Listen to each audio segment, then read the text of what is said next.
Хөрх өдөр согтоо тавтамарал 2025 оны 8 сарын 23-ны орой мэндийг та бүхэндээ хүргэе. За өнөөдөр болохоор бас нэгэн сонирхолтой домгийг хүргэхээр бэлдсэн байгаа.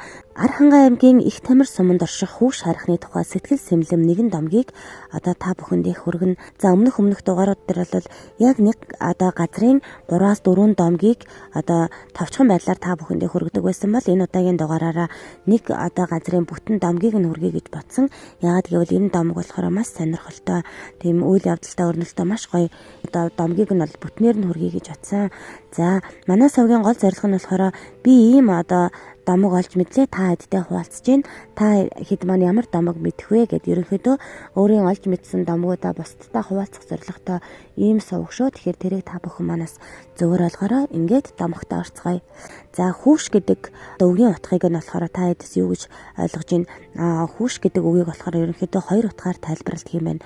Нэг нь болохоор байгалийн утгаар буюу нар огт тусахгүй сүүдэртэй тийм өндөр уул хадыг бол хүүш гэж нэрлэдэг юм байна. Дараагийнх нь болохоор ярианы аялгын хувилбараар бас хэрэгэлдэг.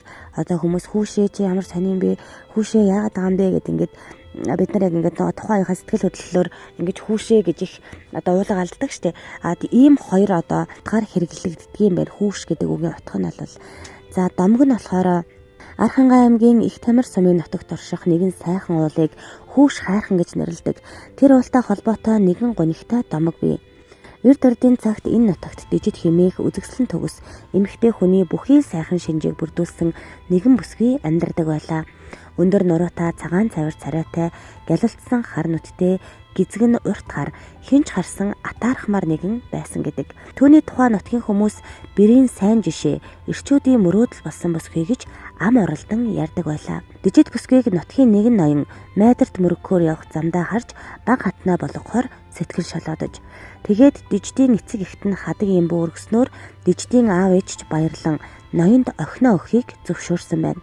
Удалгүй хормын бэлтгэл нууцаар урнаж, зуны нэгэн өдөр хот айлд танихгүй хүмүүс бөөнөөрөө ирж хорим нарийг нэжгэр сайхан тэмдэглэж, хормынхан дижид бүсгийг авахар мордох гэдэл уйлан бархиран хорим хийхгүй, ноёны эхнэр болохгүй гэдгээ цөхрөнгөө баран илэрхийлж тэнхээгээрээ эсэргүүцсэн ч түүнийг хүчээр аваад явсан гэдэг. Хэсэг хугацааны дараа дижид оргосоор нутагтаа ээж аав төрсөн гэртээ иргэн ирлээ.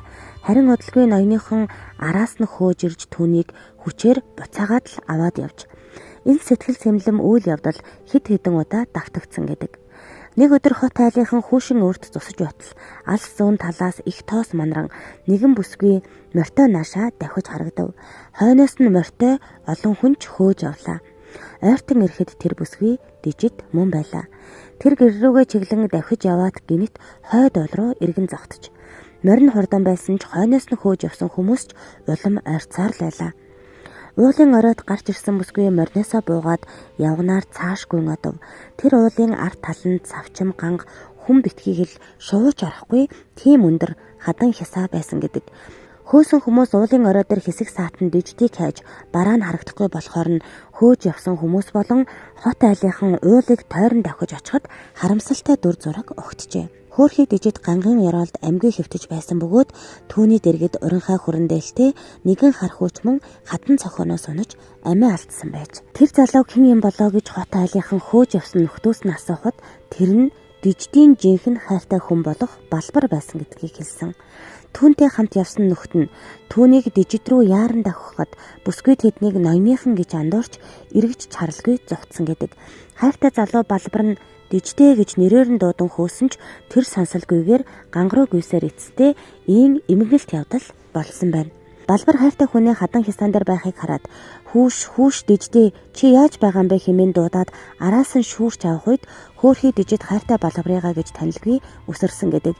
Ингээд балбарч хадан цохоноос хамт унаж хайртай хоёрын халуун сэтгэл хамттай хорвоогоос хальсан гэдгээ. Хүүш гэж цөхөртөл дуудсан уг хайрхныг хайрхан гэхийн оронд тэр цагаас хойш хүүш хайрхан гэж нэрлэх болсон гэсэн домогтой гэсэн байна. За энэ үнэхээр сонирхолтой домог байгааз яг нөгөө кинон дээр гардаг үйл явдал юм шиг. Ер нь нөгөө нэг газар усны домгууд дээр яг нэг ингээд хайр сэтгэлтэй холбоотой юм домгууд гардаг штеп. Гэхдээ яг тэр домгуудаас бол энэ илүү үйл явдал юм уу илүү сонирхолтой санагдсан. Тэгээд хэрвээ дижид ингээд хүүш гэд дуудаж яхад нь эргээд харсан болол бас яах байсан бол өөрийнхөө одоо яг тэр хайртай хүнийг араас нь ингэж явж гин гэдгийг мдээгүй л байсан баг. Гээд энэ мэтчлэн маш олон сонирхолтой асуултууд бас тамаар санагдсан. Тэгээд маш гоё сонирхолтой домог бол Архангай аймгийн Их Тамир суманд орших ийм хүү шархан одоо ууртай холбоотой ийм гоё домгийг бол бас олж мэдсэн. Тэгээд та бүхэн манаас энэ домгийг өөр хөлбөрийн ч юм уу мэддэг бол бас бидэнтэй хуваалцаарай. Энэ домгийг болохоор би анх хаанаас олж одоо мэдсэн бэ гэхээр домог хууч яриа гэд пэйж хуудсан дээр байсан. Тэгээд яг тэрнээс одоо их хөлбөрийг нь олж уншаад тэгээд маш сонирхолтой санагдаад ингээд та хэдтэй хүрэж байгаа юм шүү. За тэгээ ер нь бол яг Архангай аймаг бол маш олон одоо байгалийн үзэсгэлэнтэй домог хуучийн үлгийн нутаг гэдгийг одоо бид бүхэн мэднэ. За хоргын тогоо, тайхар чулуу, за тэгээд тамир гол гэдэг ингээд маш олон одоо гой үзэсгэлэнтэй газрууд байдаг. Тэгтээ энэ Тамир суманд орших хүүш уулын домгийг болон за яг тэр хүүш уулыг яг хүн болгон бас мэддэггүй байж магадгүй гэж бодсон учраас энэ хүү домгийг оруулсан. За ер нь бол Их Тамир сум нь болохоор одоо бусад одоо нэг сумдаа батхад бас илүү онцлогтой сум юм байлээ. За яг тэр сумын одоо хойд талд нь Тамирын голын ихэнх хэсэгт байрлах хөх нуур нь болохоор Монголда хамгийн өндөрт оршдог цэнгэг устай нуур юм байна. Одоо унтны усаар хэрэглэж болох үс чанартай гэж одоо мэрэгжлийн байгууллага дүгнсэн байна. Энэ Их Тамир суманд болохоор Дэмэд жанжны хөшөө гэж байдаг юм байна.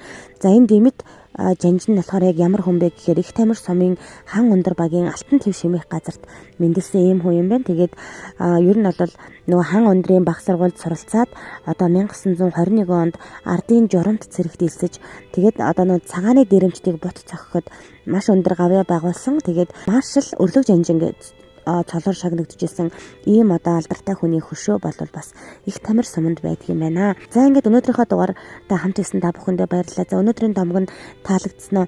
Ер нь ингээд яг нэг домгийг бүтнээр нь та хэд маань сонсол илүү сонирхолтой байна уу? Эсвэл бол одоо яг нэг газрын одоо 3 4 домгийг ингэж тавчхнаар сонссон нь илүү та хэдэд сонирхолтой байна уу? Тэрийг бас та бүхэн надад хэлээд өгөөрэй. Өнөөдрийн дугаартай хамт исэн та бүхэндээ баярлалаа. Дараагийн дугаараар эргүү уулзтлаа. Түр баяртай.